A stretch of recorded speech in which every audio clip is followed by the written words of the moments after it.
Now to another woman who some are predicting could become our first female AFL head coach.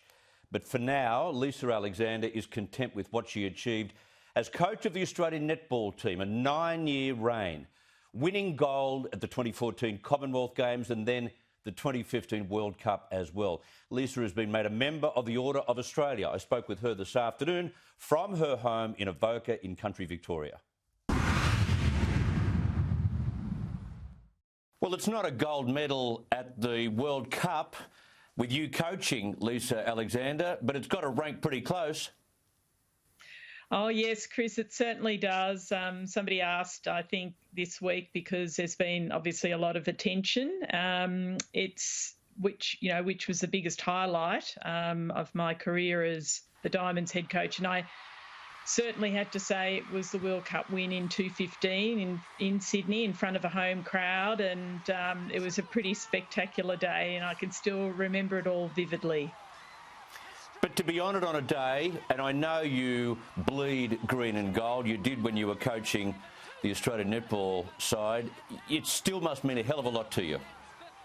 Yes, it does. Usually, actually, I'm overseas at this time and we're competing, and it's mostly in England, and it is a special day to reflect on being Australian. And, it was always a special day whenever we were out on the court representing our country. So, and we would often have, the ambassadors over to watch us as well, who are away from home, and it certainly makes you think of home and miss home as well. Was it important to you when you were coaching to instil that same patriotism, in the hearts and minds of your players? Absolutely. I think it's got to do with a couple of things. One of them is that I actually didn't play for my country, so I didn't get that same feeling. So definitely, I would have as an individual bled the blood, walked over, got broken glass to represent my country. So in order for me to instill that passion in the players, I just made sure that I reminded them each time they took the court, whenever we had our team meeting prior to every test, about the importance of what they were about to do, that it was bigger than just, playing netball together with their mates. It was much bigger than that. And they took great pride in representing their country really well off and on the court. And that was a big part of what I did as a leader and also as the coach of the team. All right, something a little bit more controversial. Should we change the date of Australia Day? You for or against it?